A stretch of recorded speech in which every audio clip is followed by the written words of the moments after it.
I hope everybody had a great winter break. I'm sure like it was for my family, it was a little bit different than most years have been, but hopefully folks had some time to recharge their batteries. And we're going to do a quick attendance here just to make sure. I think I checked a lot of people off, but I want to make sure that we're real specific on the attendance to make sure that we've met our quorum, so we can obviously stick to those decisions that we made for our first meeting. So Terrell Hartkey, I saw that you are here. Carissa Mobilia, you are here. Emily Hayes is here. Marta Burnett. Marta, are you here? She's here joining from the waiting room and her audio hasn't connected quite yet. Okay, I'll come back to that one. Megan Funes is here. Joellen Tapper, are you here, Joellen? I'm here. Awesome, thank you. Todd Wood is here. I see Michelle Caponegro is here. Sandra Vanderzee. Sandra, are you here? I'm here. Awesome, thank you, Sandra. Mark Clemens, I see, is here. Lisa Reeder, I think I saw you. Lisa, are you out there? Yeah, there you are. Marcel is here. Jen Celine is here. Drew Terry is here. Jeff McGowan, are you here? He's coming in right now as well. Okay. Tara Coyle is here. Courtney Eldridge, there you are, Courtney. Right here. Andrew Goose, I saw is here. Kelly Butterworth. Kelly, are you here? Kelly Butterworth? We'll come back to that one. Michael Tarlow, are you here? Yes, I'm here. Thanks, Michael. Jen Kessler, did I see you? I think. There Yes, you I'm are. here. Awesome. Thank you, Jen. Kathy Keegan is here. Michelle Picard, you are here. Thank you. Aaron McKee, are you with us? Yes, I am. Thank you, Aaron. Tony Hunter, are you here? I am. Thanks, Tony. Trisha Marshall. Trisha, are you with us? I'm here. Thank you, Trisha. Krista Wood, I see, is here. Dana Rundle is here. Tia, are you with us? Here. Thank you, Tia. Christy Ollie, are you here? Yes. Thank you, Christy. Tim Baines. Principal Baines, are you here? I am here. Thank you, Tim. Stacy Cho is here. Jennifer Ferris is here. Rosalind, are you with us? Come back to that one. Amy, Myri, are you here?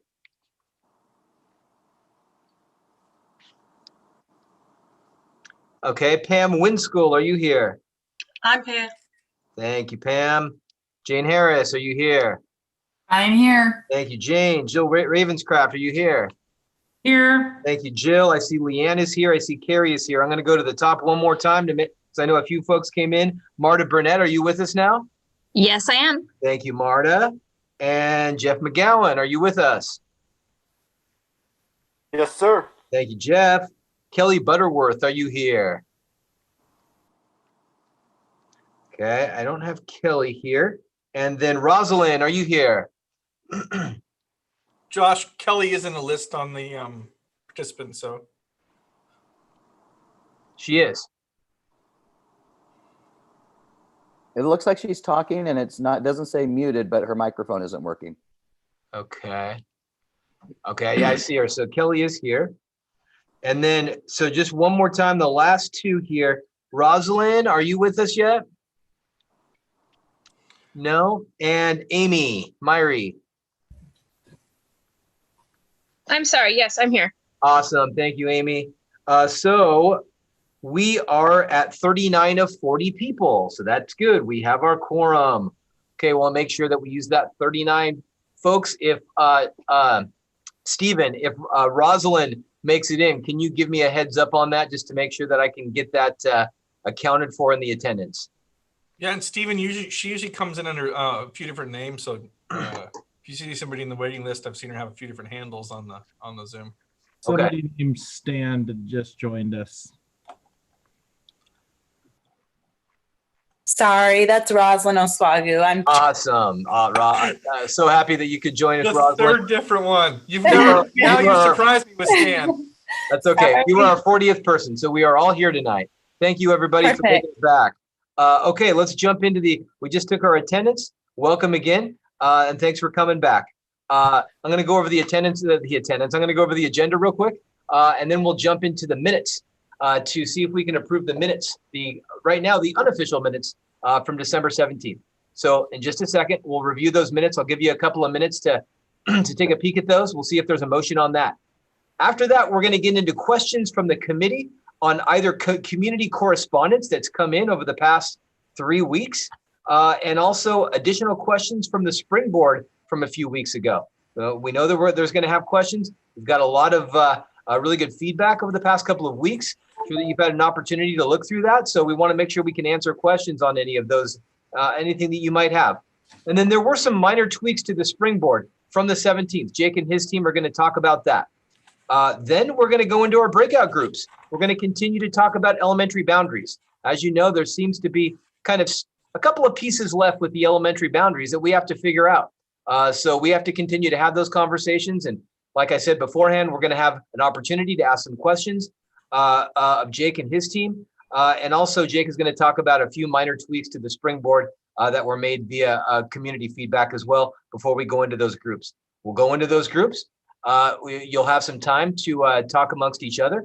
We'll come back out, we'll report out, and we'll see if we have any motions or not. And then we can discuss as a group and answer any more additional questions. So I'm going to attempt to do something right now that I've done before, but I'm not going to say I'm spectacular at it. I'm going to try to share my screen. So here we come. Jake, can you see my screen? Working on it. There you go. All right. So if you want to follow along with me in your own home district webpage, go over here to the Boundary Review 2021. I'm going to click on that. I'm going to scroll on down to December 17th, 2020. That was our last meeting. I'm going to come over to the right and I see the unofficial meeting minutes. I'm going to click on that. I'm going to scroll on down to the unofficial meeting minutes. You can either look at that on your own, or I will scroll down every 30 to 45 seconds or so. We'll take 4 minutes here so you can review those minutes, and then we will see if we have any additions, amendments to the minutes, or any motions on those minutes. Dr. Allen, would you mind maximizing your screen there? Come on. Is that better? There you go. Thank you. All right.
Josh, we have a comment and potentially amend the minutes. So Okay. Let me. in the chat, Principal McKee. Just a sec here.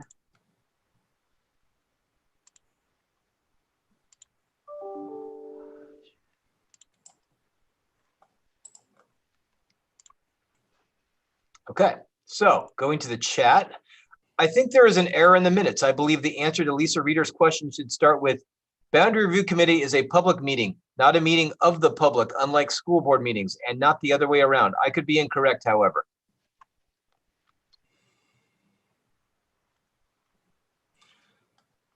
So I'm going back up to that piece.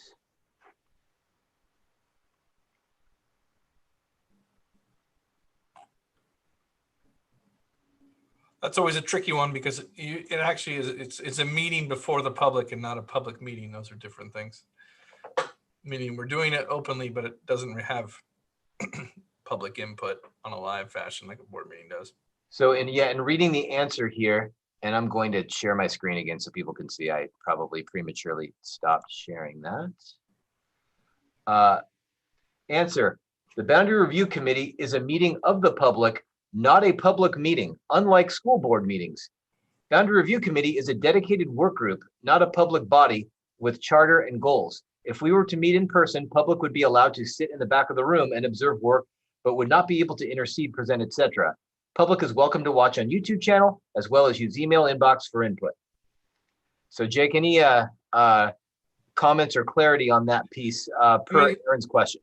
I think it captures the essence of what was said. I mean, the amendment could be a BRC is a meeting before the public, but not a public meeting, but it's semantics really. I don't know if it's going to affect the record at all. I'm comfortable with it as is. Okay.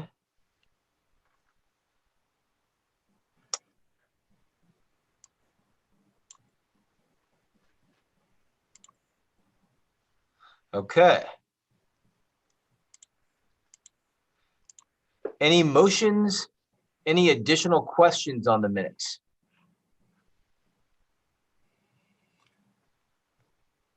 Rundle, are you not making a motion? What's going on over there? Off your phone. I was giving somebody else a chance for once.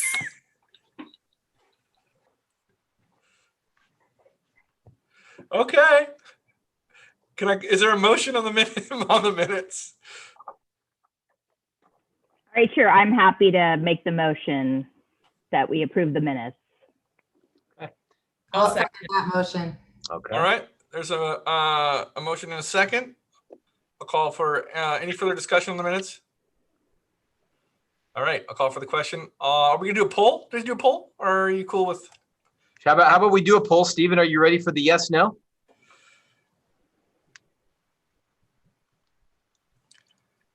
Stephen? Okay. All those in favor of the minutes as presented, please mark yes on your poll box. And no remember, calling. only the 40 voting members. Yeah, if you are yes. a cabinet member or technical team member, you're not voting. Like last time.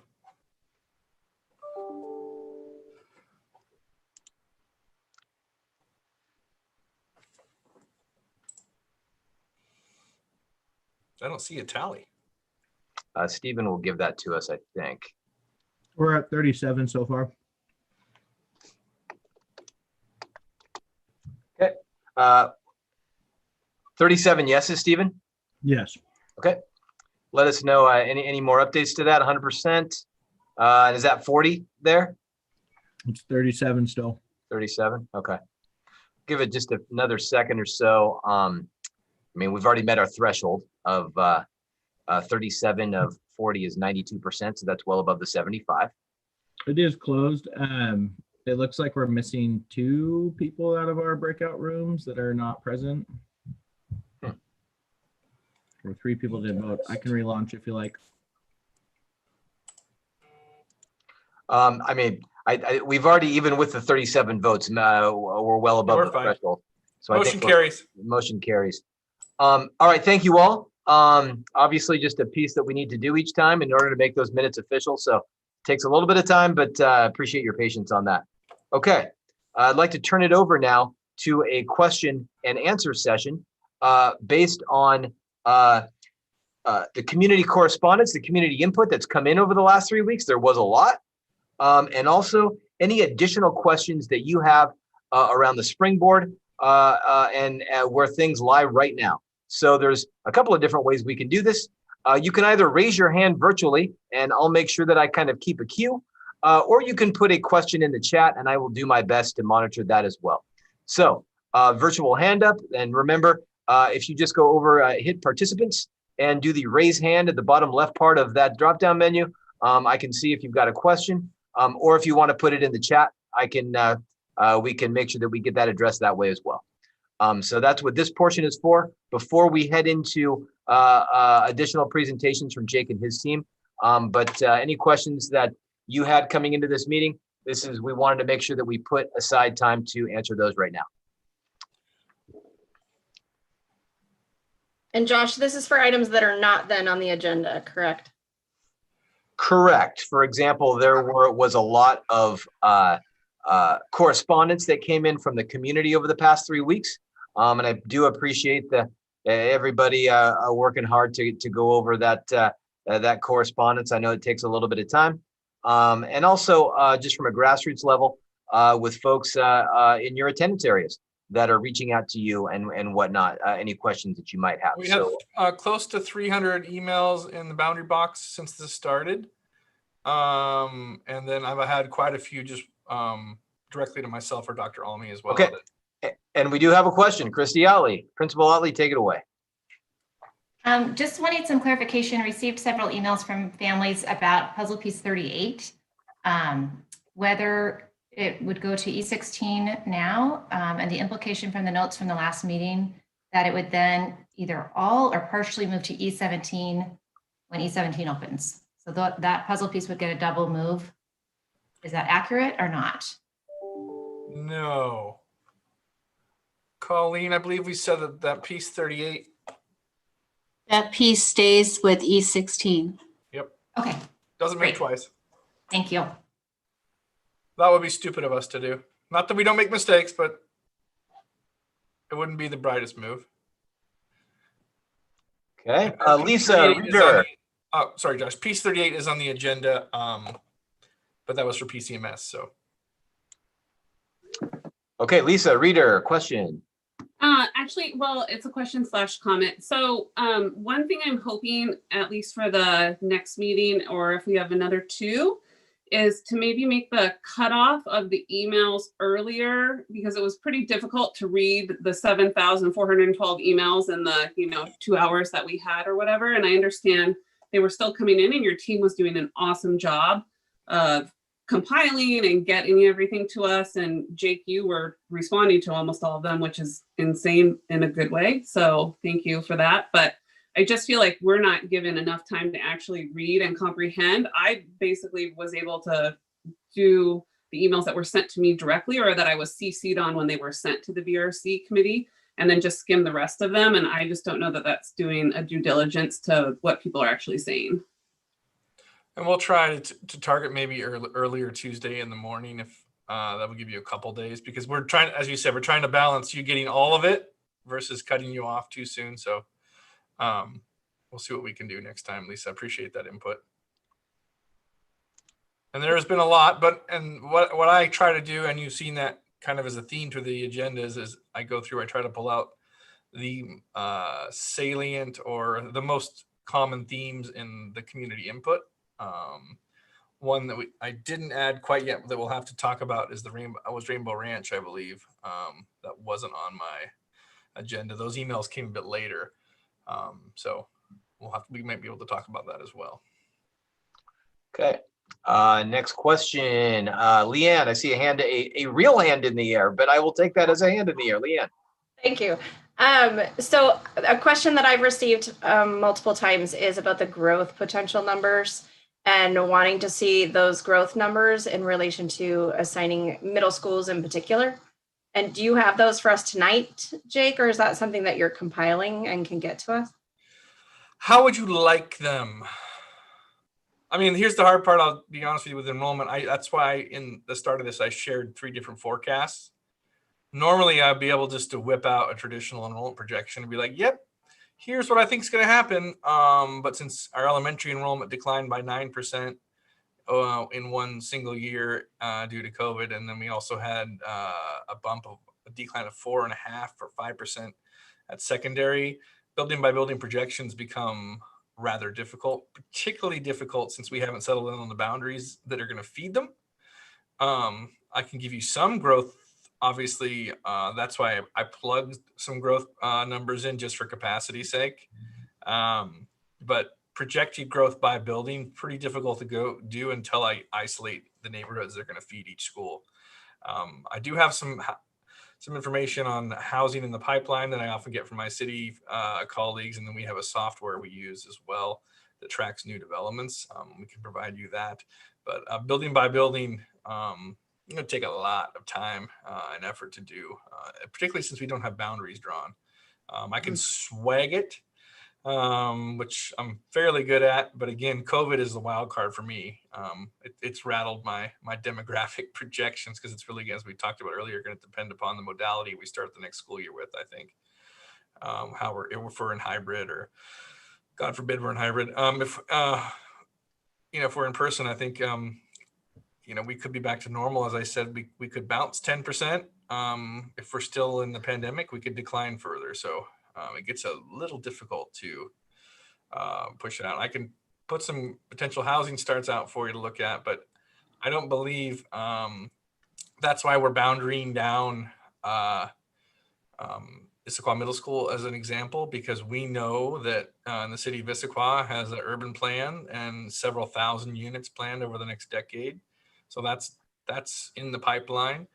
It would be nothing that you'd be able to see in projections yet, because the housing, it depends upon when they start those large projects. So, a lot of what you're seeing is what I have gleaned from our municipal partners and what has been approved by our cities around the region for permitted housing. So there's some big chunks left, a lot of it in the Cadman pit, which could develop between 5 and 20 years. Right? There's a huge span, kind of like the Highlands. There's still growth in the Highlands, and then major development could still occur in the south end of the district, but that's dependent upon land use changes or policy, right?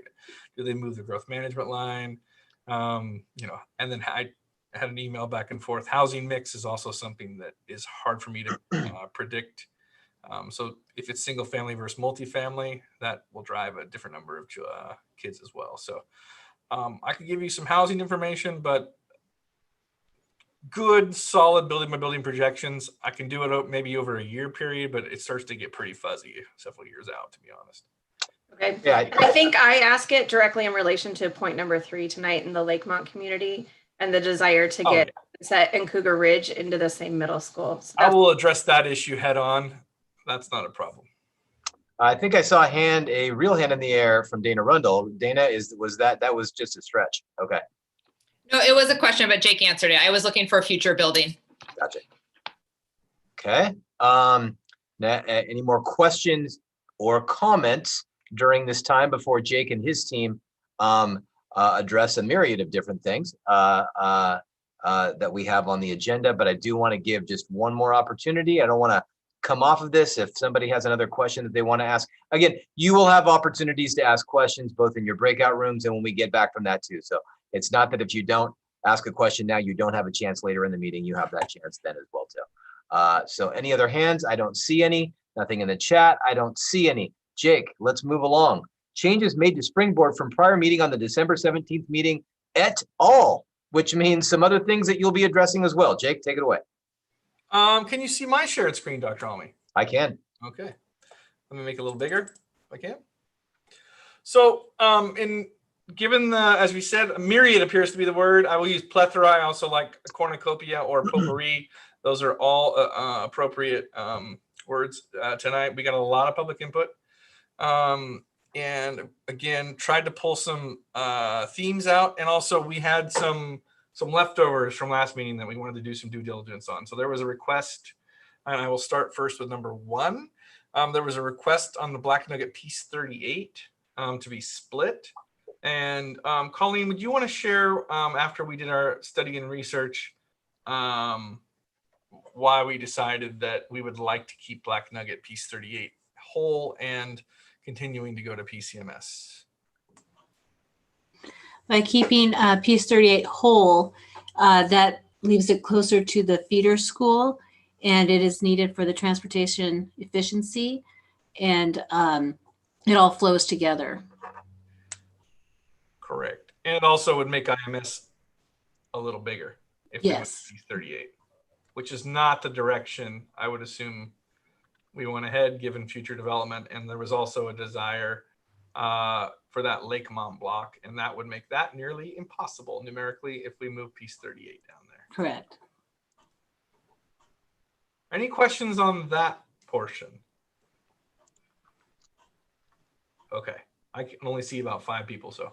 Yeah, I'm trying to monitor both Jake, the chat, and the virtual hand raising, and I'm not. And just so you know, I have not received any public input on that piece. I know maybe a couple emails, but for the most part, that was a kind of a committee interest, I think, and so we wanted to do our due diligence and explore that. So we would like to recommend that you don't take any action to change the original springboard and keep it.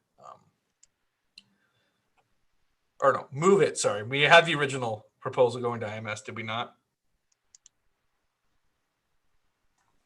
Yes, we did. So we would still need you to take action. We'd like that to go to PCMS. Apologies. A little rusty after the break. So the elementary splits, that was just to remember our recalculation. A and B are pretty self-explanatory. The 70-30, that's the middle school 6 split of Issaquah Valley currently, allowing for future enrollment growth in the corridor. And I will talk about that a little bit. Sunny Hills an 80-20 split. So that, of course, we've received some significant correspondence on. And mostly on the portion, no, actually Sunny Hills has been pretty calm, if I recall. How many correspondence have received on Sunny Hills? Several related to the Rainbow Lake Ranch. All right, that's right. Community you mentioned. And we did look at Rainbow Ranch. Again, those splits are designed to even out the enrollment between Pine Lake and Beaver Lake, as you can see. And so those communities over the years, it is very interesting as we talk about particularly that discovery split, because last boundary, and maybe Dr. Almy can talk about this, last boundary, that same community did not want to move away from Beaver Lake. And now this boundary, they do not want to move away from Pine Lake. So that community of concern that's expressed quite a few emails actually used to be Beaver Lake feeder until last boundary change, and now is a Pine Lake feeder. Jake, are you still talking about Rainbow Lake? No, switched. Okay, got it. Good. Hand in the air, Lisa Reeder. Lisa, question. Jake, actually, just to clarify, Discovery was never wanting to go to Beaver Lake. They were concerned about the lower split because we had always been on 100% Pine Lake Middle School feed. And at the very first meeting, it was suggested 20%, but the numbers were recalculated. And then I can't remember who, but someone brought up the idea about taking those 20% of kids and also feeding them into Endeavor, pulling them from Discovery. So now we have 2 really hot button issues that people are not happy about. No, I think that neighborhood used to split and go to Beaver Lake. Discovery's been 100% Pine Lake for the last 10 years. No, I agreed. But yeah, the last boundary, which I did. 2010, 2011 was the year that it became an all Pine Lake feeder school. Before that, it was split to Beaver Lake and Pine Lake. The last boundary that Dr. Almy and I did together, that neighborhood actually went to Beaver Lake, that's why we find it interesting. Oh, I thought you just meant the last meeting we were at. No, the last boundary change. Okay. So I had the same conversation with that community, but in reverse a decade ago. Okay. So just to put it into perspective, they did not want to move then, and they do not want to move now.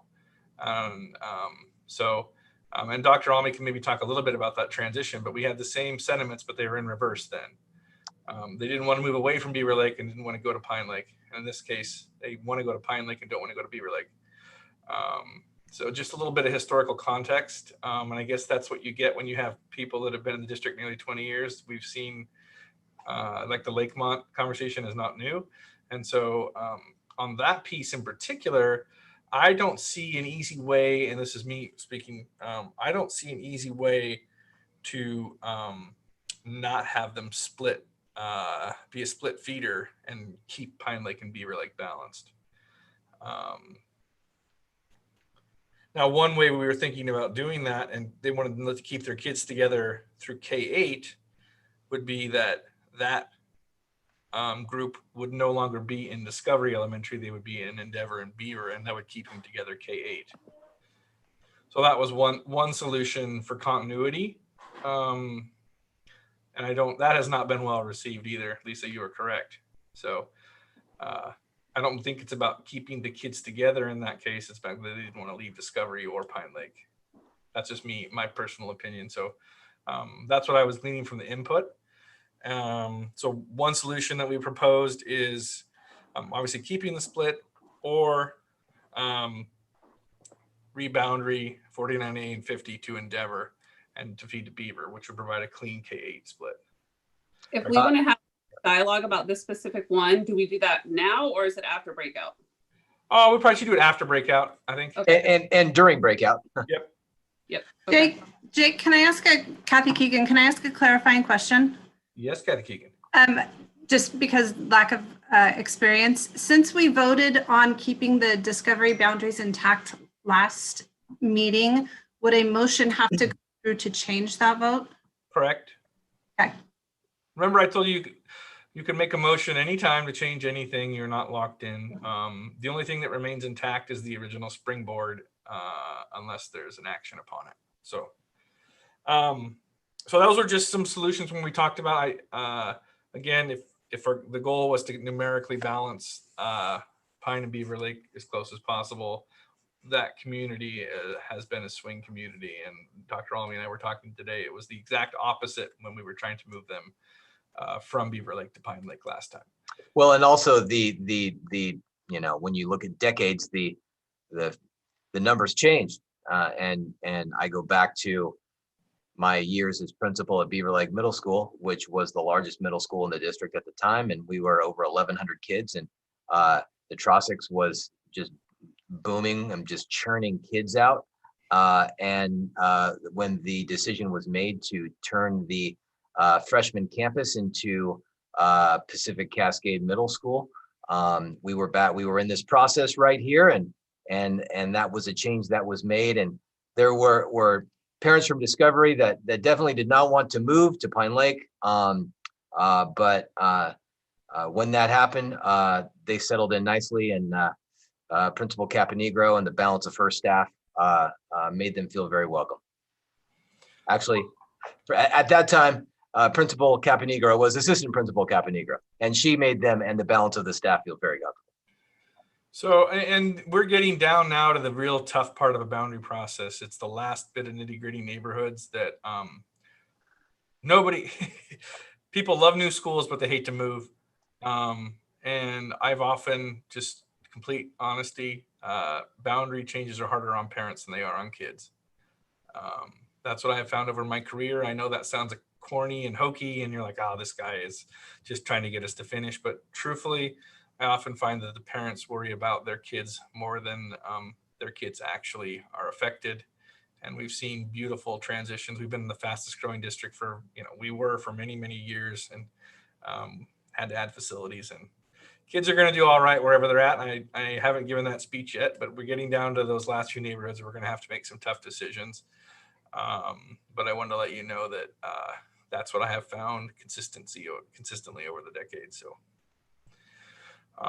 but we'll have to wrestle with that. And I want to get to my last one, and the most complicated, not complicated, the most vociferous, and I will say logical and pleasant to work with, that Carrie Miller. And I know she's not on the committee, but what a good egg she is. I haven't met her in person, but she was polite, cordial. I'd put her to work for me any day. Really smart, did some good work. And the goal in her proposal is to keep kind of Lakemont together. That's a Sunset Cougar Ridge feed into IMS. Conceptually, I want to walk you through why I think that is still a difficult thing to do, and what you see in there. There are impacts, of course, if we're going to keep Lakemont as a monolith and move it together as a feeder. Most of that has to do with the fact that if we want to keep IMS with any capacity to absorb growth, that means we'd have to split Clark. And I don't see a way around of that Lakemont community block not causing a need for another split in an elementary. You would eliminate the split potentially to Issaquah Valley if you fed them all the way to middle school 6, but then you're going to have to create a split for Clark. And Clark, of course, when we looked at it, we'd likely probably have to feed that to PCMS, given the size of IMS, correct, Colleen, as we talked? So there are pros and cons of that. That's a meaty topic that I do want you to talk about in your breakout groups. So there are trade-offs, as I said. I mean, the concept of keeping a community together is sometimes can be a little more difficult than keeping clean school feeders. So it's a trade-off both ways. But I did want to make sure that you knew that Carrie Miller did great work and provided a logical presentation. And I told her over a phone call with Dr. Almy and Executive Director Morris that we bring that up this evening, and it's on the agenda to discuss, because we are kind of a representative body of the community. And but I did all want to let you know there's a lot of behind the scenes work done by a non-committee member, but definitely a good quality community member providing great input and detail and thought. So that is one of our biggest obstacles this evening, I think, is trying to determine if we can make that work. I don't have an eloquent solution for that yet.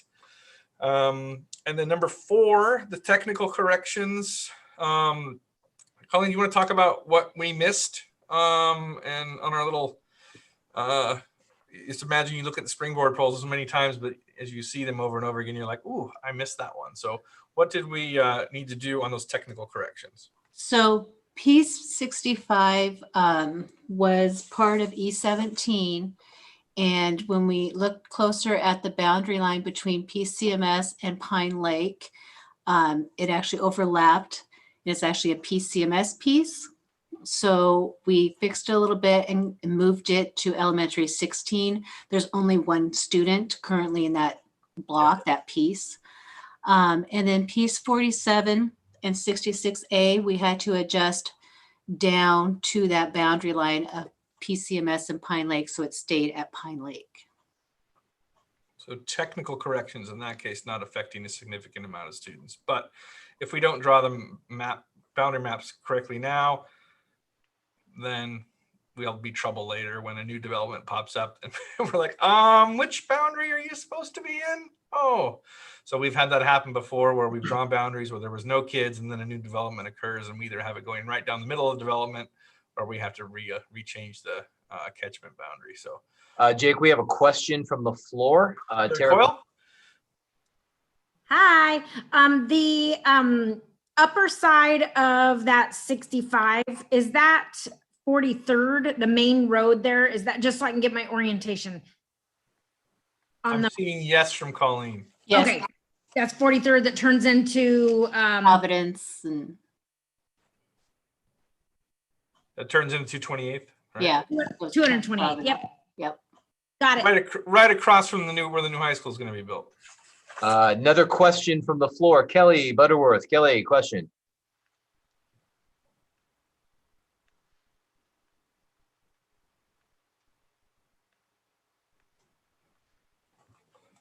Is Kelly out there? I see a virtual hand up. I know. I think Kelly had a hard time with her microphone before. Yeah, can you hear me? Oh, no. I can hear you now, Kelly. Okay, I just had to switch to my husband's headphones. I don't know what's going on. I just related to the Lakemont community piece. So obviously I represent that area, and there has been a ton of discussion and work by Carrie Miller, as you pointed out. And one thing I did that she had been talking about with another sort of subset group of this committee that's impacted by this, it wasn't necessarily noted here that I think should be added for the discussion on point 3, is about that potential split with Clark. What she had been modeling out was that it would actually cause the split at Clark to, while splits are not ideal, that it would split the side that's like closer to PCMS to that actual side versus having them be shuttled back down under the freeway to IMS. So making a little bit more sense for that group to actually, a group of kids to be closer to people they live around versus having that like travel time down and not being, yes, they'd stay with their elementary cohort, but then when moving to high school, it seemed like would they be going to the other, I mean, I know those boundaries aren't settled yet, but it just seemed like there was somewhere where there's a split that might make a little bit more sense that could be beneficial for like, you know, future age groups.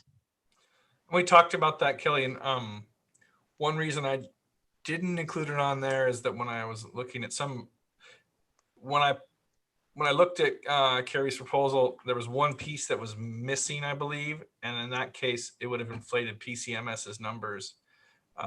What piece was missing, Colleen? Do you recall? We've only talked about a million pieces today. Piece 38. Oh, piece 38. That's right. Funny enough, because piece 38, remember, we wanted, and that's not really fair to Carrie because she would have to know that we wanted to make that go to PCMS. So we had the Black Nugget piece from number 1.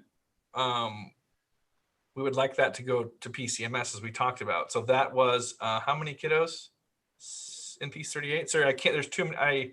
Between this screen and that one, I don't have a third one.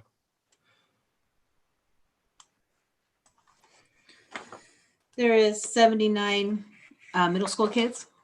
Yeah, so that would push PCMS up another roughly 80 kids. So that was one, Kelly, when we talked about it, is if we do split feed, if you add that 80 in and then you have roughly half of, let's say, Clark's 5th grade, that makes PCMS a rather large school. So that was one of the numerical obstacles we were. Does it make it any larger than if, I'm trying to think, if Clark, that part wasn't split off and it was Clark, Sunset, and Cougar Ridge? Like, does it make PCMS with that split of Clark larger than what IMS would be if it was all of Clark, all of Sunset, and all of Cougar Ridge, the other option? It makes IMS, I believe that would take it close to 900. The only problem is it doesn't leave, and I'm swagging those numbers because I'm thinking about all the pieces I've talked about today. It doesn't then leave, if you clean feed Clark, Cougar Ridge, and Sunset into IMS, then you will not allow for any of the future valley growth to be able to go into IMS. Or that piece that's west of Highlands Drive, which is the one we're talking about at PCMS, would go to PCMS under the freeway. That's where actually the continued development is. So there's still a couple hundred new homes slated for that side of Highlands Drive. So we have growth driven on the piece that needs to go to PCMS, piece 38, and then the Highlands piece as well. So that's what makes me a little nervous. No matter which way I was turning to try to solve the problem, I ran into capacity issues at either PCMS or at IMS. So that's why it's very close. And if we were going to be stagnant enrollment, and I knew we didn't have an urban core development plan down here in the valley, I'd probably be more comfortable with going, yeah, we can probably squeak it out. I think that's part of, Jake, sorry to interrupt. I think that's a little bit part of some of the questioning just that's coming from the community is it feels like there's not a good understanding of what is coming. Because when we look at it sort of like right now, and even with the, sort of simple percentage increase modeling, it does look like having the Sunset, Cougar Ridge, Lakemont whole with Clark, and then also on the benefit side, keeping all of IVE together, going to MS6. It feels like we're, I guess, missing out on a big reason of the why that won't work from a population standpoint. I totally hear you on that. There's probably a plan for a lot of development and maybe, tearing down old homes to do townhomes or apartments or whatever. But I feel like it would just, there's a really big push to sort of look at that charter about the community piece and trying to see, if this could be our opportunity to really try and do that. And so it'd be great to just have a little bit more information on truly how tight the constraints are within the size of the schools. Well, and what I can do is I'll send to the group the approved Issaquah urban growth plan, which I think it was 4,000 housing units over a 15 or 20 year period. I have to pull it up. So not insignificant, but maybe it was 10,000. So it was a significant amount last I looked of units. And that's both development and redevelopment, as you noticed. But I'll pull those so you understand why it makes me a little nervous to fill IMS up if the community needs that. So I can do that when you're on break. I'll pull that up, see if I can dredge it up off the City of Issaquah's website. It's all public record. So you'll understand why it's making the CFO nervous to have IMS full. Yeah, no, I just think that'd be helpful too, to have more of that information out there so that there's just more awareness within the community of what really those constraints are, and that it feels a little bit more like, well, that's just always how we've done it, of having them split, and it's really big. And so just having a little bit more background of, because people really want to push to try and make this happen. Yeah. But obviously nobody wants crowding and, size constraints at school. So what I do want everybody to know, both on YouTube and on here, is that we've been racking our. You can see I've gone through several iterations, trying to make it work, and I keep running into numeric obstacles where it doesn't quite fit. Jake? Yes. Is it worth kind of just revisiting too, along the same lines? Is the reason that we also want to have that growth at Clark at IMS, in addition to that's where we believe growth is going to happen, is we have a limiting factor too at middle school 6, as far as the size that middle school 6 could grow to, because of the size of the property, limits with not being able to add portables and the like. So that is definitely secondary, I think, to where the growth is going to take place. But that is another forcing function that middle school 6 has to stay within a size, a good size, to be clear. But there is not room to expand at that building. Right, and that's why, for the most part, the middle school 6 communities are mature communities. Not a lot of growth potential in the boundaries. So I had a little bit on top of Talus, maybe a little along SR 900, because that is another worry too, is that you fill the valley floor and those kids have to go either middle school 6, which is landlocked and small. And remember, the nice thing about IMS is that it can scale up with growth, and it can take program because it's right along I-90, which has an advantage over PCMS. And middle school 6 is close to 92, but isn't the size. So we'll continue to talk about it, Kelly. It's a problem that I can almost solve, but I'm not. I can't quite get it to click yet. Thank you for all the hard work, though. You and your team looking at the community has been a pleasure to deal with, and when somebody comes in level-headed like that with numbers and just has a corporate conversation, it's much easier. At least it is for this CFO to work with, and she's a smart cookie, as I said. So we're so close to if we didn't have that growth worry, I think we'd be like, me. I said at the start of the committee, if you give the people what they want, if you can give them what they want, let's do it. But it's a little tight. Hey, Jake, there was a hand in the air. Rosalind Oswagu, I don't want to miss that one. Rosalind, question. Yeah, so I guess just based off of kind of what we've just been discussing so far, and reading the concerns of many of the parents in the community, is it possible? I know when we first started, you did say that technically you guys do not allow for kids to stay at their school. You know, once the everything is set in place, they have to transition to that new school. But given that this is we're in a very different environment right now, and I am just trying to see if there's any way that we could look at, even if it's just for the next school year, to allow some of those kids, like some parents said they have 7th graders, or some kids are in 4th grade going to 5th grade. If they're that 1 year off before transitioning to a new school, to put some type of clause in to say that they can stay where they're at and then go to these new boundaries.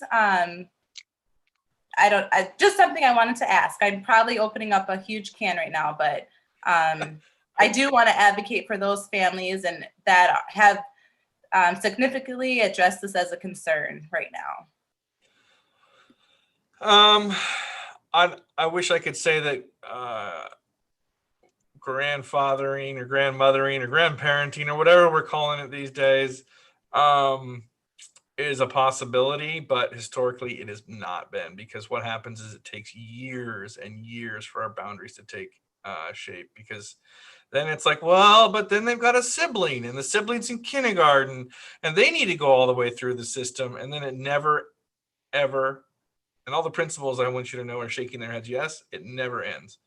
And it seems harsh and cold, and but you know, it's part of facility management and enrollment management. And if I truly didn't believe that I would send my child, if I lived in the attendance area, to any one of them, I would have a problem and say, oh, I don't know, grandfathering is important, or grandmothering. But in this case, it just makes our boundaries way too difficult to implement. And folks that have been around a long time know that we've done that once a couple boundaries ago, and it literally took 6 or 7 years before they finally washed through the system. So, hey, Jake, I think she was saying just for kids that are currently there. So this is like an alteration to that type of grandfathering, where if your kid currently attends Pine Lake Middle School, but is slated to now go to Beaver Lake Middle School because of boundary changes, let them finish out their term at Pine Lake Middle School. Any siblings that come in, they gotta go to Beaver Lake. Like, if they're not already in Pine Lake, they don't get to go to Pine Lake. But let these kids that are at their home schools right now finish out their term. Yes, the boundaries would still take a little bit of time to solve, but not nearly as long as you're saying, at most 3 years, right? Yeah, I mean, it would just be if they were like a year away from moving to that new school. And I'm saying this too because you have just addressed that we have a lot of growth, especially in the Valley. But those homes and those people that are going to be moving into the area, I do feel like there could be another year or two before you are going to see that huge growth in those schools. And so that's also a reason why I thought I wanted to just bring it up. That's all. No, I appreciate it. It is part of our charter, and it's spelled out that we didn't want to do any grandfathering or placement, continued placement, because again, it never seems to be, once one request is granted, then it will be every 7th grader, current 7th grader that'll want, or current 4th grader, 5th grader. And so that's where it becomes difficult. I will tell you the only exception, and it's not germane to this group, the only exception to grandfathering will be when we open the high school. And seniors, that is one that we've consistently over the years, or since we opened Skyline, that's very common practice that you would let seniors finish out in their school, regardless of when it opens. And more likely than not, high school forward open with just 3 grade levels to keep those seniors intact. So that's one exception, Rosalind, but I do appreciate you bringing it up. And Dr. Omni, I've not been very good at time management in this meeting, so I'm very sorry. I'm probably behind. Do you want to move them into breakout groups to wrestle with these? You know, we don't have any questions on the board right now. It looks like chat does not have anything there. So I do think it would be timely in that we are almost at 7 o'clock. We've got a little over an hour left to give folks ample time to go into their groups. I'm thinking about 20 minutes. Come out with some quick report outs, operative word quick, and answer questions and see if there are any motions on the floor and kind of see where we are.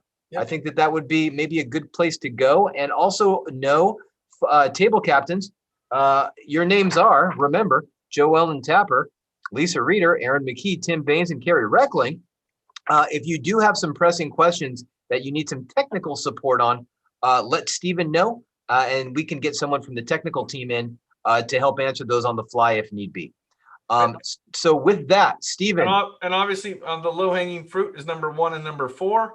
And the meaty, more complicated topics are 2 and 3, of course. So you have hopefully some easier work to continue your momentum, but some meatier problems that we've obviously been debating and discussing right now. And so hopefully, I always think hopefully 40 heads are better than a couple, and maybe you'll come up with an eloquent solution that I have yet to think of, which I always am amazed that the groups do. So. Okay, DJ, Stephen,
Hi, I got moved out of my breakout room, if anyone can help.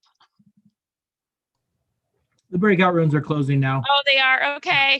We were right in the middle of our conversation on point 3.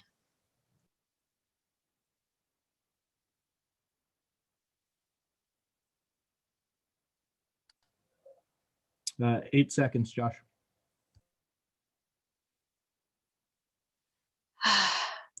Thank you, Stephen.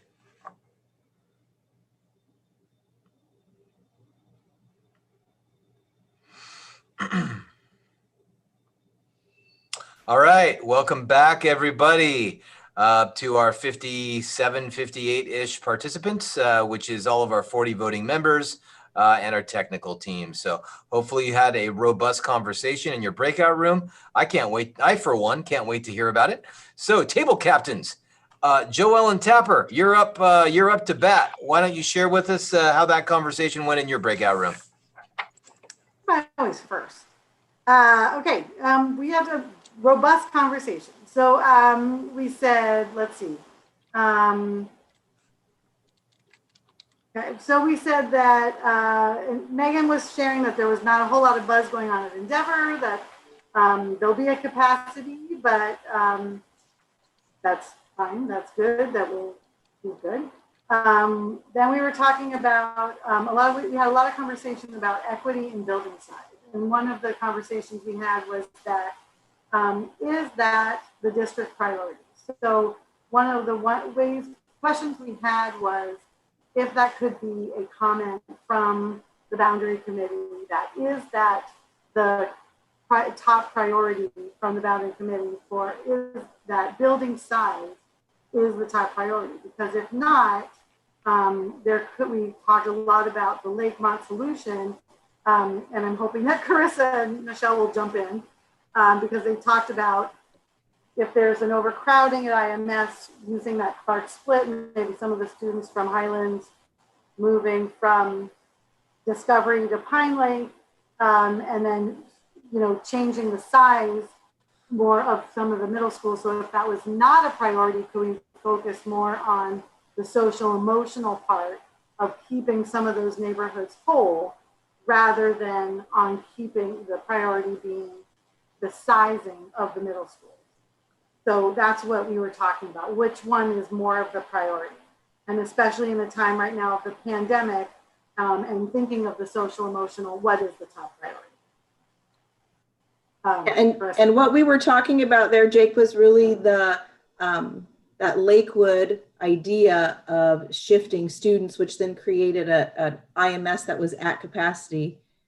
And is it possible then to do that, moving those students who attend Clark, who live up in the Highlands, bumping those students to PC, that maxes out PC, well then bumping some of those kids to Beaver Lake, and then honoring that neighborhood request from the parents at Discovery. I know that creates less equal size among the middle schools. And so if that is a priority, that the middle schools all be at a similar size, I think it would be really helpful to communicate that out to the communities who are experiencing that change. Yeah. We also had some discussion that it might be a more natural split for Clark versus IVE being split like they are currently for middle school 6, because Clark geographically is so large and diverse that it's actually easier for them to remain with their neighborhood, go to PCMS, if that makes sense. And Carissa had also brought up the idea about transportation, that transportation cost-wise, it might, busing uphill, right, Carissa, from Clark, those students that are living in the Highlands might be more expensive. Up the Lakemont Hill. Oh, sorry, up to Lakemont. Yeah, sorry. you're going to be sending lots of buses for lots of schools up Lakemont Hill. So we were just wondering if the technical team could look at some of those numbers. Okay. And then the other conversation that we had was just a lot about equity. Some of the people on our team were just talking a lot about equity, and the conversation that there is a lot of, even though that doesn't always come up, there is a lot of conversation about looking at the resources and looking at, you know, we have to recognize equity. We have to recognize that not all schools are built the same, and not all schools. And there was some hurt feelings with some of the emails and some of the content in some of the emails that, you know, some families were saying, we don't want to switch from Pine Lake to Beaver Lake. And so there was some hope. And even though I know, Josh, I think you had said, you know, that's not what we're focusing on. We're not saying that, you know, maybe a hope that the boundary committee could say something like, you know, we're focusing, you know, all schools in the Issaquah School District are great schools, no matter where you go. And look at how much we've excelled and exceeded in every single school. And like Jake said, no matter where you go, you would be proud to be there. But, you know, there are some hurt feelings out there when, you know, people are making some of those statements. And so it is something I think that we do need to recognize and talk about when we are talking about shifting some of those neighborhoods. And I'll tell you all that is a normal cadence of this process. There are sentiments shared. I've seen it in public testimony and written correspondence over the years that pits one neighborhood against another, and we try our best to not do that. And then when we get to the end of this, and after you've kind of gone through the struggle, both cognitively and emotionally, to get to a complete end, Joel, and that's usually where we talk about reuniting the community. And then I'll bring in Jody Bongard and Jason and Dr. Almy, and we'll talk about what we do to welcome new families and new kids as they move communities. Because we had a sidebar as a technical team about how difficult this is for parents, you know, and their circle of friends, and how that changes, and that you know, that is part of what we're discussing too. So we are familiar with that. Thank you for bringing it up. That will be that's towards the end of the process, generally speaking, because we're still having some rough and tumble conversations and sharing. And sometimes it's hard to see that in writing from what your neighbors think about your neighborhood or vice versa. And so I want you to know that's a natural and unfortunate part sometimes of the work we do around these boundaries. But in the end, I've seen our communities come together. And right now we've had the same boundaries for a dozen years, and made just minor tweaks to them. So I want you to know that that's a kind of a common but unfortunate part of the process, because change scares people. And some people don't articulate that in the best way. I mean, you all know me. Sometimes I don't articulate things in the best way. So, but I want you to know that we will address that, Joellen. We will talk about reuniting communities and recreating new ones. And that is part of this whole process. And that is something we're likely to get to towards the end of our last meeting. And then as a follow-up, we've actually done a follow-up and brought the boundary committee back together and provided them with resources along with their PTSAs and new PTSAs that have to be formed. So I do appreciate that. It's something we actually were talking about for most of the break. And we just want you to know that is a natural part of this process. And that's why your roles on this committee are really important, because it's not easy work. But it's work that has to be done when we open up new buildings. So we appreciate that. And so I'll let the report out continue. And Michelle, I appreciate, I understand what you're saying. That's a counterclockwise movement to the northwest, really, of boundaries. That will take me, I can't do that on the fly in my head. That will take some work if that's something people want to pursue further. But again, I am going to, after the report out, show you some growth numbers from the Issaquah Valley floor, be able to pop those up. So, thank you. Okay. Anything else, Joellen? Josh, will you just note down, there were 2 Sunny Hills subsections that I guess were requested. And I apologize, I don't know the names of them, but I guess there were 2 small subsections that had like 10 or 6 houses or 6 students. They were asked to consider adding. And so she just asked me if I would. It was the Highland Creek Estates neighborhood. They're connected to the big neighborhood that's getting chunked for the new elementary school, but their one little road was cut off. So like I would love for it to be chunked in with 66A. And then I know Rainbow Lake Ranch has really asked to be included, because they're a very isolated neighborhood right across the street from the new elementary being built. And there's only like 6 of the 20 households there that have children. and those parents heavily advocated. And I could see the only problem possibly being crossing Issaquah Falls City Road, but it's a walking zone. But just considering those parents' requests, because it would not put the school in overload. Okay. So the request would be to add Highlands Creek Estates to which school? E6 new school? To add it to the new elementary. Yes, along with the Rainbow Lake Ranch. Along Rainbow Lake Ranch? Yes. Okay. So when we get to motion time, let's obviously not forget that one, but yep. And then Colleen and Bridget, while they're continuing to report out, can you look at the numbers and the pieces to see how that looks? Thanks. Okay. Anything else, Joellen? Does that sum it up? Perfect. Okay. Lisa Reeder, your group, take it away. So we had no objections to number 1, the Black Nugget piece, and then number 4, the technical corrections of piece 65 and pieces 47 and 66A. So that was great. We obviously spent a lot of time because people in our group are tied to Discovery or the Lakemont community. So I'm going to talk about Discovery really quick, and then Marcel's going to talk about the Lakemont issue because she's closer to it than I am.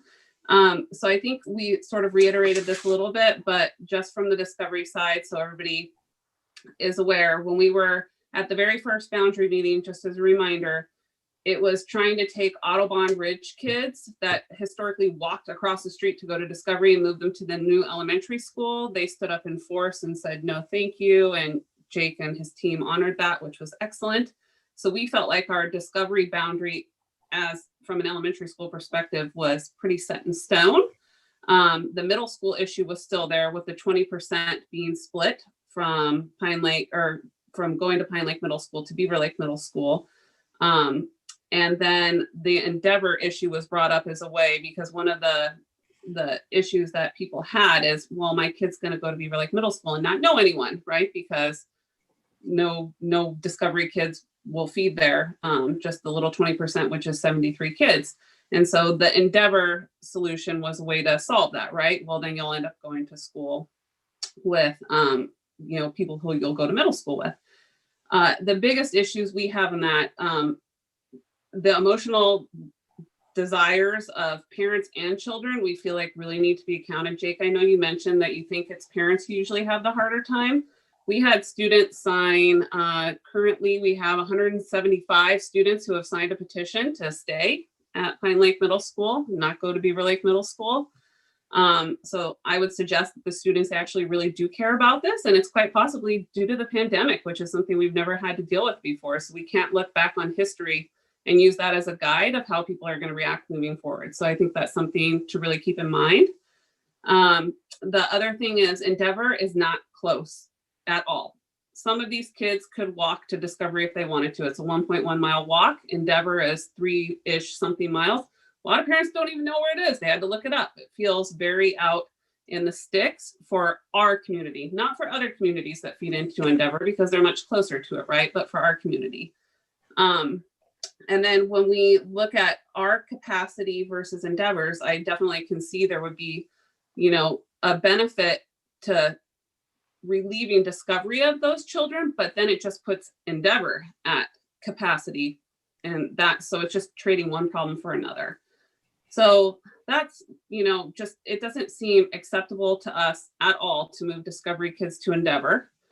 The Beaver Lake Middle School, Pine Lake Middle School, we really would like to keep our kids all at Pine Lake Middle School. If that's not possible, what we talked about a few minutes ago of grandfathering in just the kids that are currently there.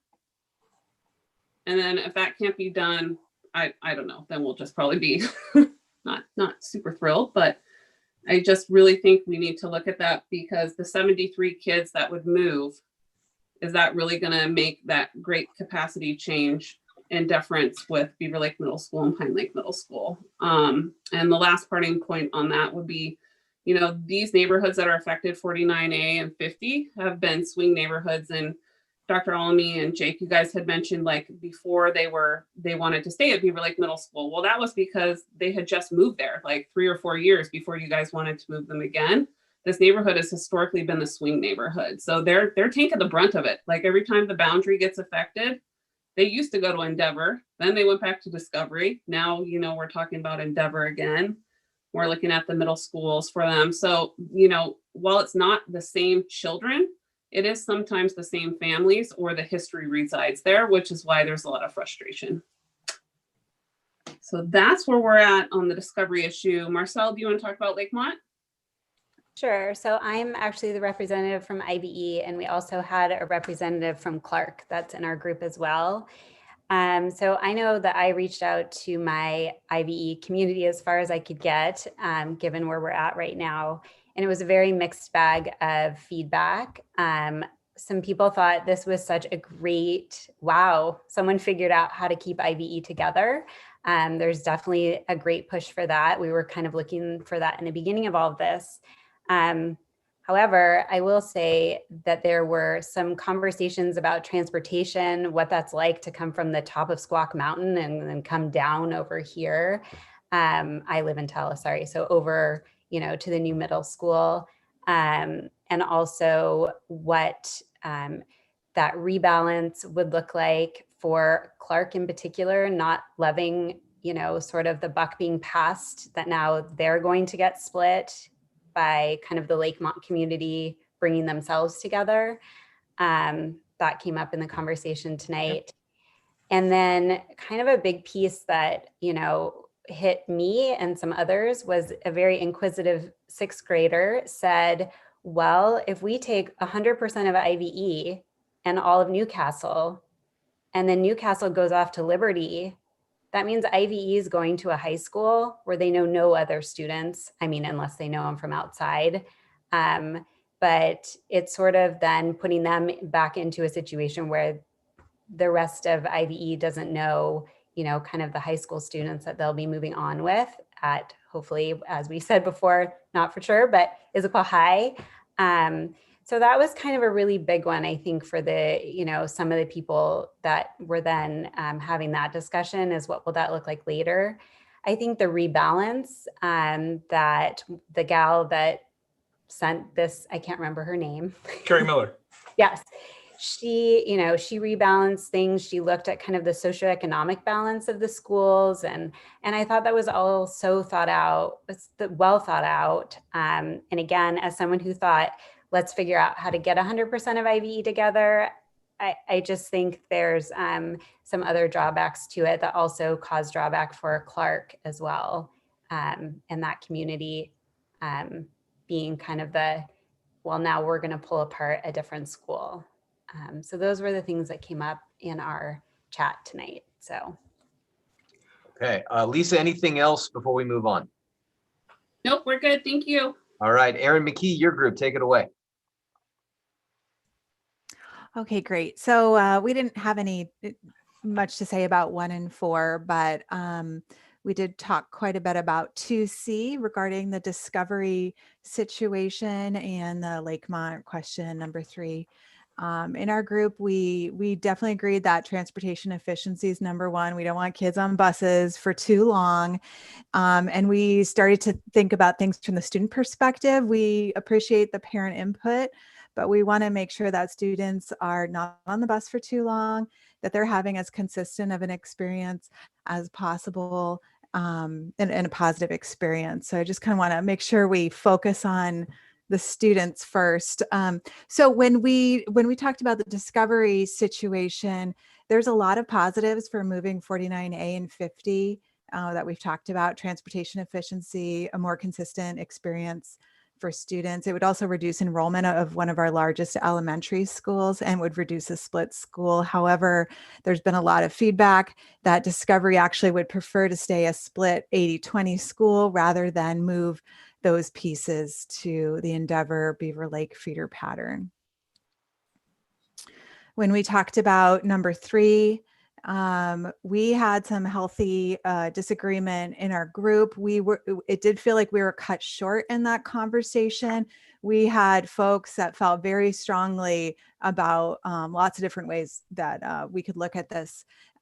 So we had folks representing the concerns of breaking up all the neighborhoods in the Lakemont community.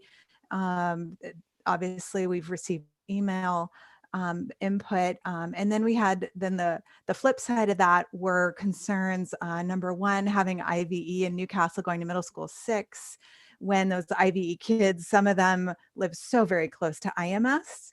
That seemed really kind of strange to think about, maybe even close enough to walk potentially. I'm not sure, I didn't verify that, but, and then, thinking about middle school 6, if it's drawing from IVE in Newcastle, that's a really segmented, disjointed feeder pattern. And if we want to build community, those communities don't even really touch each other.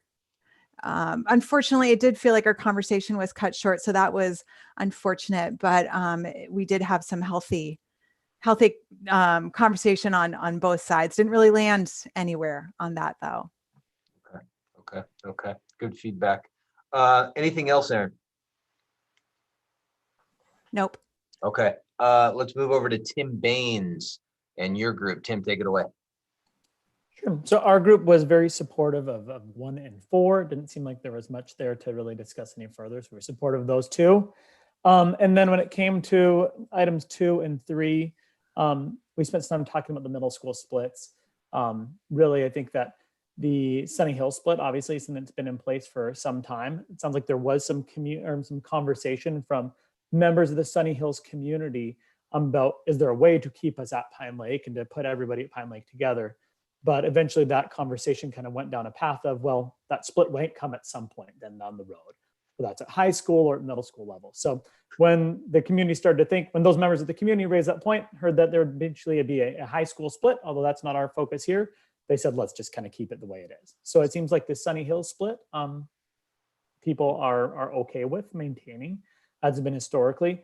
I think the conversation that we had around the Discovery community, although I don't think any of the group members represent that community, it's interesting to hear the ongoing discussion of the last couple of weeks. And it seems like we had the piece 54 that we addressed at our last meeting, moving that from E17 to Discovery, and that seems to be a logical fit. It makes a lot of sense. That did make Discovery bigger than it was originally laid out in the springboard. And so we were not sure if it was a priority to reduce the size of Discovery, and if that weighed in at all to any of the considerations to potentially look at 49A and 50 and going to Endeavor, or if 49A and 50 from the sound of it is really just a way of keeping those kids together through elementary and middle school to avoid that split elementary experience. And if that's the case, it seems like that's a solution, but it also doesn't seem like that's a solution that the Discovery community is particularly interested in right now. So, it's fortunate that it seems like this middle school split is a necessary way you cut it, but that's kind of where our group ended with that conversation. We have those 2 options, and the Discovery community doesn't seem to be that interested in the Endeavor one right now. Then as it related to number 3, we talked a little bit about, and we got kind of cut short as well here on this one, but I think the piece that did come into effect is obviously there's impacts on the, not just Sunset and Kruger Ridge as we discussed in IVE, but also on the Clark community. And there's some concern that the Clark community may not have had ample time to really weigh in and fully digest this and implications to them at this point in time.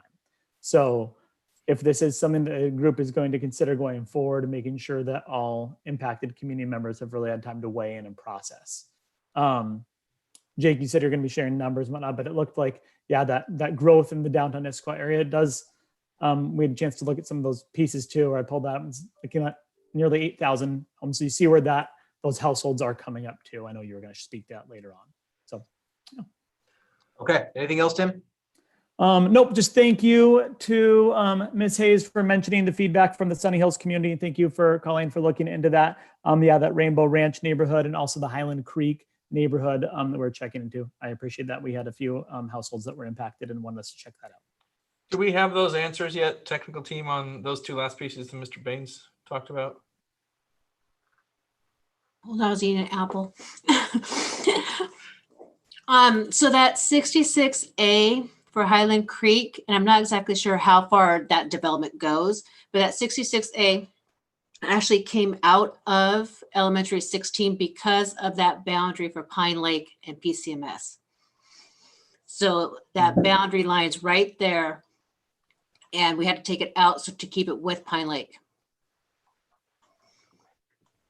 So I don't know exactly, when I look at the map, Highland Creek is at the tip of that, but like I said, we no longer have that piece in there with that school. Was that in our materials tonight, wasn't it? It's in the materials from previous. So do everybody understand what Colleen was saying? Is the reason that boundary was done that way was to keep the middle school boundaries intact and not have a split. Right. E16. At 16. Oh, yeah, that's right. First meeting. Sorry, we've had holidays. I may have had too much to drink over the holiday season. Being at home with my family for that long that's a common occurrence. But yeah, we had a strange split at 16, then we made it a clean feeder meeting too, and that was the adjustment there. So we do understand what they are saying, but then that will affect their middle school feeder as well. Okay. And there was one particular email that referenced that, and the person who sent that email had laid out some pretty detailed maps of one particular, it looked like cul-de-sac or street that was part of Highland Creek. I'm not super familiar with that development, but if it was just moving that street to Pacific Cascade from Pine Lake, I don't know if that would be an option as well, but we'll maybe take a look at something that to as a technical correction. Thank you. Tim. Okay, thank you, Tim. And Carrie Reckling, bring us home. Okay, so we were pretty on board for 1, 4, 2A, 2C after we had Bridget answer a couple of questions about some transportation pieces there. And so our discussion hinged around 2B. It was what other groups have mentioned relative to the Rainbow Ranch question and just making sure that that had been discussed. So it looks like that's already been brought up and chatted about. And then relative to 3, the Lakemont community, we had a lot of good discussion there at the end about this piece. We had a couple of group members that have met with some of the smaller groups. And so we, anyway, we shared a little bit out kind of the perspectives of both sides of that group. And so ultimately, like I would say, sharing the empathy of what the Lakemont community is going through with the Cougar Ridge and Sunset, kind of rebounding that and helping to in some way have that community at a level. But looking at, from my perspective and all the analysis that I did was after like looking at all of the work that Carrie did, which was fantastic to look at all of that, but I don't see another way to help balance the numbers that we're looking at IMS if we were to move forward with that proposal, because it kicks us back up. And so this is all tied to what Jake's going to show us with the growth that may happen here in the corridor and those areas. So I totally would love to have a solution that we could meet both needs. I don't know that we have that. And my concern lies in having higher numbers and consistent growth will put us back into a situation where we are really high at IMS and not able to serve the needs of kids as well there.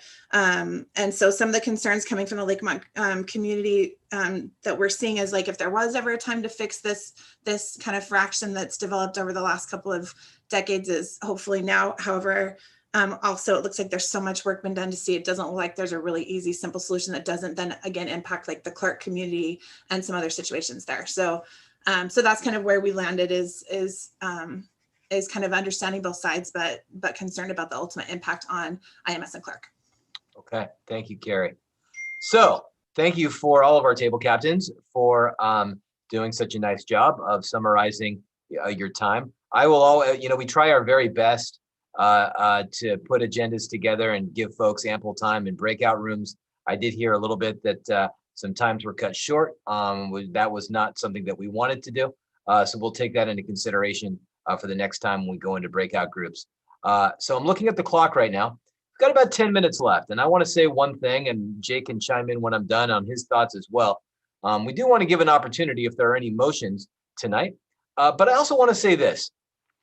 It is the 7th of January, 2021, and we have 2 more meetings on the books after this. We still have work to do, no doubt about it, but I don't want this group to think that we could not schedule additional time if need be. We don't want to rush you. We don't want to rush you. We want to be able to listen to the community, listen to the group of 40 who are our voting members, and we want you to make the best decisions that you can make for the groups that you represent and for the district as a whole. We don't have all the time in the world, and we would have to get maybe creative in scheduling additional meetings, but we can do that. And I know that if there is an opportunity for creative solutions to get the community what they are asking for as much as possible, we would want to try to do that as well.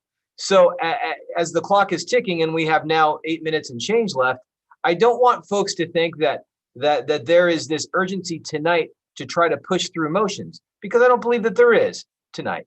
But if there are motions, we definitely want to honor those and talk about those with the times that we have left.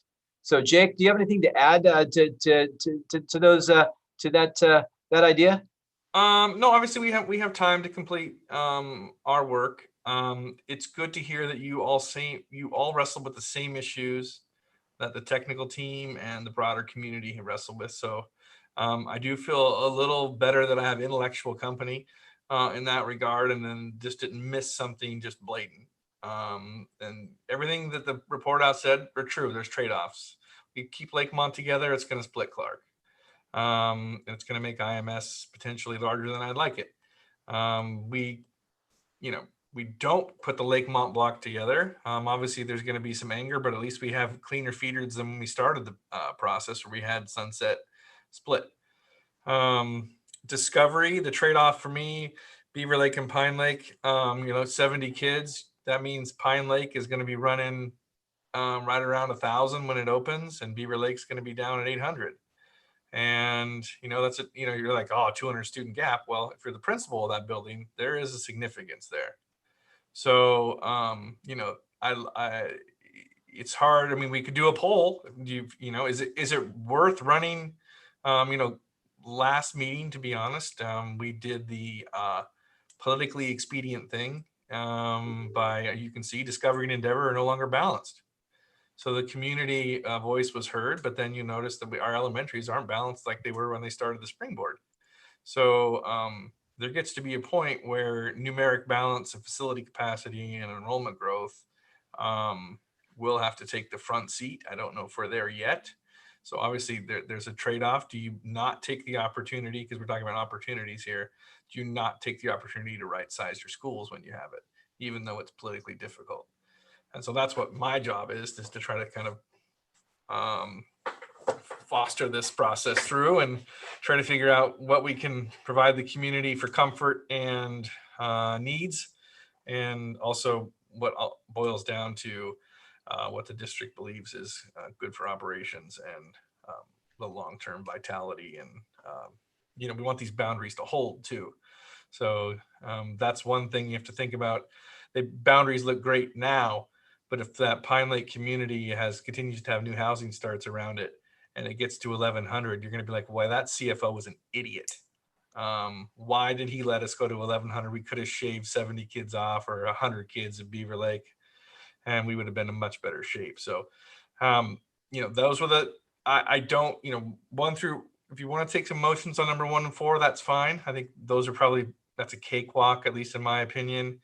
I do want you to think about, though, the trade-offs of making Pine Lake bigger than Beaver Lake by 70 something kids now, but that's now. And then the other trade-off is keeping the Lakemont community, which apparently spans under I-90 into South Cove, which always kind of boggles my mind that I don't know where the Lakemont community starts and stops, to be honest. I love my folks on the Hill, but I don't know where. Is that Montreux? Is it where does Lakemont think it stops and starts? That's always a difficult thing for me. So there's I-90s right there as as one large divider. So I'm struggling with the same things you are struggling with, and so part of the narrative, and it was raised a good, honest group. So we want 2 of our most affluent schools to feed together, and we're going to split Clark because it hasn't been part of the conversation yet. Which always is a difficult thing to do, right? I'm not saying that Clark isn't mobilized yet, but they will be once they hear they could be split. So I would recommend that you take some motions on some of the lower hanging fruit, the technical corrections in number 1. Those are easy to get done. And then we'll come back next meeting. I will show you before we dismiss some of the growth data from the Issaquah, Central Issaquah plan, about why I'm worried about growth in the valley. But so at this point in time, Dr. Almy. If anybody has a motion. Oh, I think we have a hand raised, and I want to say one more thing before Lisa, we jump over to you, because I know you have a hand up. A couple of other things that we're going to work on in the 2 weeks until we see you guys next. Jake talked about his growth in the corridor numbers and whatnot that he's going to try to pull together. Also extended time in breakout rooms, if at all possible, and agenda planning. And also trying to get a correspondence from the community out a little bit earlier than we have been working with our team. There's some takeaways that I wrote down, some things that our technical team is going to work on. With that, hand in the air, Lisa Reeder. Jake, you have to remind me if we're allowed to do this, but I agree on motioning on number 1 and 4 because it's the low-hanging fruit to your point. Is it possible that we can amend the discovery one to strike out the Endeavor option altogether and reconvene on the split of the 80% Pine Lake Middle School, 20% Beaver Lake Middle School, leave that on the table for further discussion, but remove the Endeavor? Can we vote on that part? Yeah, so here's Lisa, you don't have to do anything. That Endeavor was just an idea. Okay. It's not been adopted. I don't even want it to be an idea anymore. And if you want to show your community that it's no longer an idea, we could do that. But either way, what I'm telling you is I have not had an appetite. That was one solution about trying to keep kids together. And knowing that we lowered Endeavor's enrollment with that discovery flip last meeting, that was also another one of my mathematical solutions to make Endeavor's population a little more equal. But so if there's no appetite in the community or the committee, then just know that it's dead. Then we won't. I mean, I can't speak for the committee, but from the community perspective, at least the discovery community, there is negative appetite, and they frankly will feel better and might even be more open to thinking about the middle school split if that is clearly marked off the table as not something that will be considered. Well, I don't mind doing that. I mean, it's our committee, Dr. Allen, if we want to do it and let the community know that that is no longer a viable option. I mean, it has never been voted on or. Carissa, did I see a hand in the air? So it's unrelated to this issue, so we can wait until we're finished. Okay. Low-hanging fruit motions. I thought I heard that. Feel free. Where's Dana Rundle? Feel free to anyone who wants to make a motion. Right now would be a good time to do it. If you want to raise your virtual hand, I will call on you. Oh, we have another motion in the chat too. Oh. For you. Okay, from Andrew. I motion that the committee, now listen very closely to this because we need seconds on motions that people throw out there. This is from Andrew, a motion that the committee adopt all 4 changes discussed this evening. Number 1, Black Nugget 2A, 2B, elementary splits. 4, technical corrections, apologies, not all 4, strike number 3. And Andrew, I'm going to unmute you, and if you want to give any further detail to your motion. Apologies. I also meant to just strike 2C as well, as Lisa just brought that up right now to reconvene back to what she was asking of Jake, and then also remove 3 from that. So that was for the low-hanging fruit plus 2A and 2B only. Okay. And 2A and 2B are currently in the springboard, so they wouldn't need to be voted on. Jay, can you share your screen and throw that up there? Yeah, you bet you, Dr. Almy.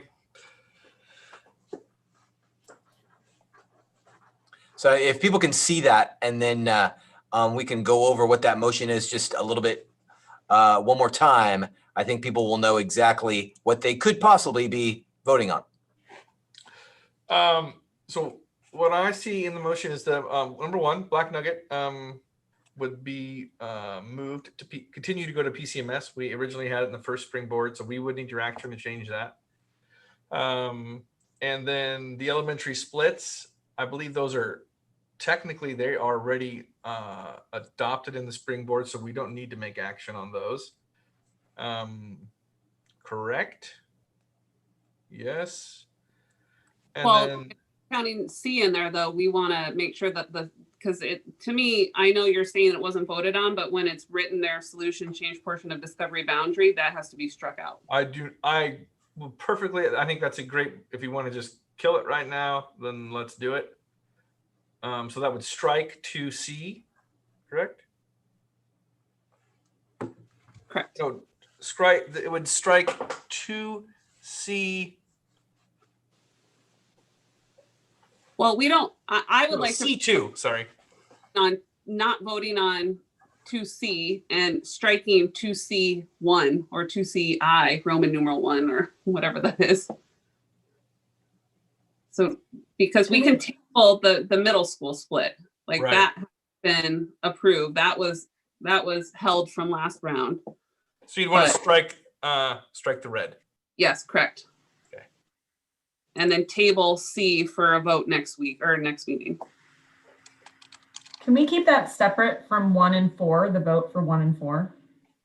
We do Sure. 2 votes. If you'd like to, I mean, if you want to, somebody wants to offer a different motion, because I don't believe this has been seconded yet. Tara Coyle, I see a hand in the air. One of our group 2 discussion points was that in looking at the numbers, if we strike the Endeavor part, and I know this has been mentioned, but then Discovery's elementary size remains large and Endeavor's numbers are small. So having them go to Endeavor balanced the 2 schools out so that they were more equal in numbers. Is there another neighborhood that could potentially help that balancing act? Because I believe there's still growth in the Discovery area as far as homes and stuff like that being built. So I don't 100% know that we should just strike that and not have that part of our conversation, just because Endeavor, like I said, then goes small and Discovery stays large. Okay, I see a hand in the air. Dana Rundle. Bob's rules clarification. Do you want me to make a second motion or do you want me to second it and offer an amendment? Oh, dear Lord, where's Suzanne? Do whatever you're feeling. Where's my Robert's Rules coordinator? Okay, you haven't seconded the first motion, so she is welcome to make another motion if she wants to, or she can do what she said, which is second it and then amend it. It's probably easier if she just makes a different motion. Great. I would like to make a motion and move that we reassign piece number 38 to PCMS from IMS, to move piece number 65 from elementary 17 to elementary 16, and to adjust the boundary line for piece number 47 and piece 66A to PLMS. So we have room for discussion on all other options at a later date. Thank you. So Dana, what I heard you say was you just made a motion that we approve all of number 1 and all of number 4. Correct. Do we have a second of that? I would second that. Okay. So the current seconded motion on the table is to focus on passing just number 1 in totality and number 4 in totality. We will come back to 2 and 3 as needed, but this is just the, my words, nobody else's, the lowest of the low-hanging fruit of number 1 in totality and number 4 in making those bills a law. We have it seconded. I'm going to push it back to Mr. Cooper and Board Member Weaver, if needed, as for consultation on where we go from here.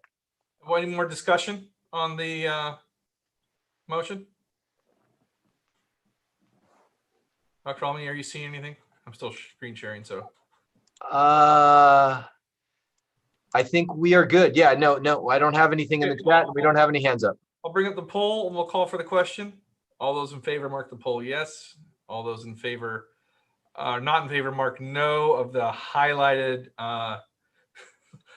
motions provided by Member Rundle. And gentle reminder, technical team, you are not voting members. You are spectators. So these are for our 4 voting members. 40, not 4, 40.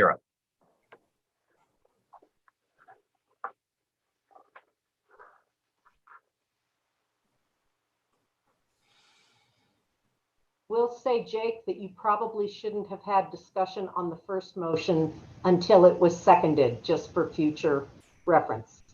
I'm a lifelong learner, Director Weaver, lifelong learner. Okay, we have met, we'll give it here 25 more seconds. We have met our threshold, though, of 38 of 40 people who have voted in favor of that. So the 38 of 40 is 95%. We needed 75. Okay, so the motion carries. Thank you all. 39 we got in there. Done. Okay. Now, believe ourselves next meeting with the last, we hope, of kind of robust conversation on elementary boundaries. And we're really left with two big chunks, in my opinion. Obviously the Lakemont block and then that Discovery split. Those are the two main items I think left on the table, all of which have trade-offs, right? I think the elementary is the most difficult of all our work. There's 15 of them. I haven't had as much feedback, and we haven't got to middle school boundaries yet, but I'm hoping that middle school boundaries, they don't seem to be, I mean, obviously Lakemont, that is part of the middle school issue, but you know, that is, once we crack that nut, we'll be in pretty good shape. So is there any other major issues you want us to do some homework on? So I'll email the whole group the Central Issaquah plan, so you can see the 7,750 housing units that are planned for the Valley corridor and why. And that makes me nervous. That does not include the Highlands. That's outside of the Central Issaquah plan, just for the sake of clarity. We will work on Michelle Capernegro's concept of a Northwest twist, for lack of better description, where that would be what a Clark split and then moving kiddos kind of northwest the district all the way up to Pine Lake. Jake, we do have a question in the chat. I don't want to lose it.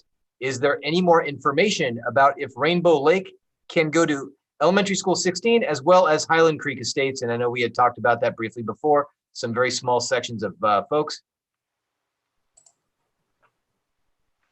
Where's my technical folks? I thought we answered that when we were talking about the technical corrections. No, Bridget, Colleen.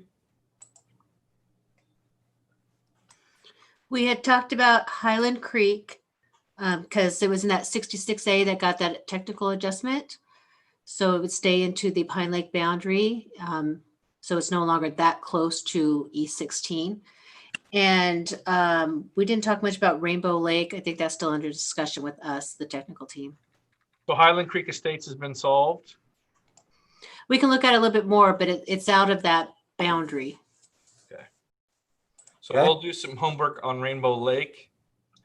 And then since we have a 2-week time frame, we will set out and see if we can completely blow up all the boundaries and try to get that.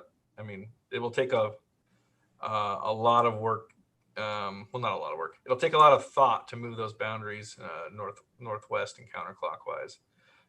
Not to say it can't be done, but we will play with that more to provide you some additional alternatives to chew on. So, and Jake, before we break here tonight, we do have Carissa. I want to come back to her because she had another piece that she wanted to touch base on. And then I think we had a hand in the air with Michelle Picard, so I don't want to miss that one either. So Carissa, let's go to you first.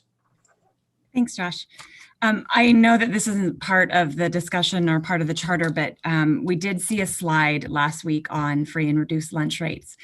And since it was mentioned that Cougar Ridge and Sunset are two affluent schools, I wouldn't mind if we put that, would you mind if we put that slide up again just for folks viewing at home?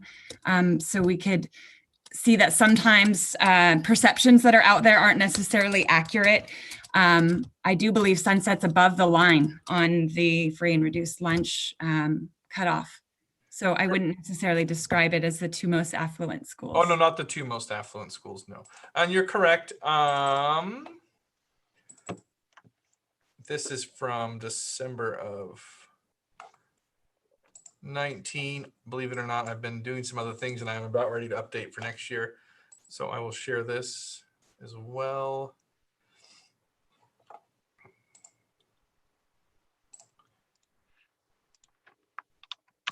Come on. Sorry, team. Can you see that? So this is the school district's, what we do for Title I application every year is we rank order our schools based on free and reduced rate, and then we allocate those funds based on grade span. We currently serve elementary schools, and it's any elementary school that's above the district average for free and reduced. That is how the Title I statute currently works for allocation. So you will see here that, funny enough, and only in Issaquah would an 8.16% school like Newcastle be considered Title I, and you see Briarwood at 8.96, and then you do have Sunset at 10.86. So they are not in rank order, but they are a Title I school and have roughly the same free and reduced lunch rate, by 60 basis points, difference between Sunset and Maple Hills. So you're correct, Krista. There are some misnomers about which schools are Title I and where the highest level of free and reduced lies. And truthfully, as you can see, our top two schools for free and reduced lunch rate are Clark and Issaquah Valley. And as I noted earlier, still about 20 points below the state average, which is 41% on any given year. That's a valid point as well. And you can see our lowest free and reduced lunch rate schools currently are Cougar Ridge. We talked about 2.74, and then there is one, as of that count, there was one free and reduced child at Cascade Ridge. So a 0.20% F&R free and reduced. So yeah, Chris, and no problem there bringing that up. And we did talk about the homogeneous economic nature. Those spreads, yes, they're 20 points from top to bottom, but in some districts you would see, buildings of 80 and 20. So we have a much less of a spread when it comes to free and reduced lunch rate than most districts. And as we talked about, the lowest free and reduced rate of any district above 4,000. And I think the only more affluent districts are Bainbridge and Mercer. So it goes Bainbridge, Mercer Island, Bainbridge, and then us for free and reduced lunch rate. So. All right, thank you, Jake. We've got one final question, and then we are pushing the limits of 12.5% over time. Former math teacher there, Dr. Almias. Michelle Picard, take it away. I was just wondering, as like a homework project for next time, if it's possible to do some sort of an analysis of travel time and transportation costs of IVE community all going to middle school 6, and then compared to where they're currently slated, the 70% going to IMS. If that's possible, I think that would be helpful to see that kind of side by side. Yeah, and the funny thing about that, Michelle, is I think Tallis will be much like our Newcastle communities, where kids are more likely to walk to school in the morning downhill than they are to walk home uphill in the afternoon, as we have that at China Creek in the Newcastle area. So we'll put pencil to paper, but I think sometimes it'll be hard to figure out what that morning demand is going to be for our walkers down.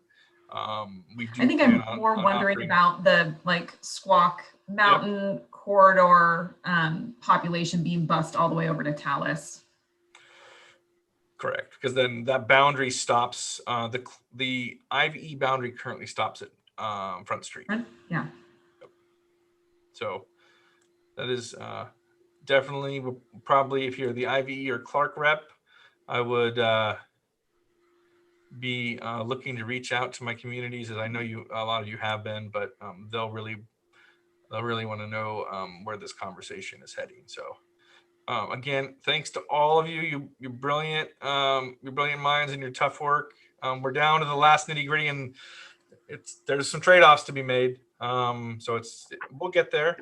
and you've been great community advocates. And then please tell your communities to continue to engage with us. Obviously, I want them to know, and if they watch on YouTube, their input and even their names and their spreadsheets are referenced. So I hope they know that their work does not go unnoticed. So. Right. Yeah, and I would say thank you for really getting into the trenches this week with the tough conversations. We're in the middle of it right now. We're going to have another meeting of deep, tough conversations, but that's what you're here for. So we will do our work. The technical team will over the next 2 weeks. We've got some homework to do. We've made notes of things we need to get out to you and how we plan our time moving forward. Again, we've got these two pieces that we need to really get deep into a little bit more, which is the Lakemont piece and also the Discovery split. So I think that's really going to be the focus of this next meeting. Yep. And I think if we can get that done, I'm not going to say it's all downhill from there, but I think that is right now really the challenges that we have in front of us, and we need to figure out the best way to meet those challenges. So thank you, everybody. 100% participation tonight. That's so awesome. Have a great rest of your week. Have a great Friday tomorrow. We'll continue to do our work on our end, and I look forward to seeing all of your faces in 2 weeks. Have a great 2 weeks, everybody. Have a great night. You bet.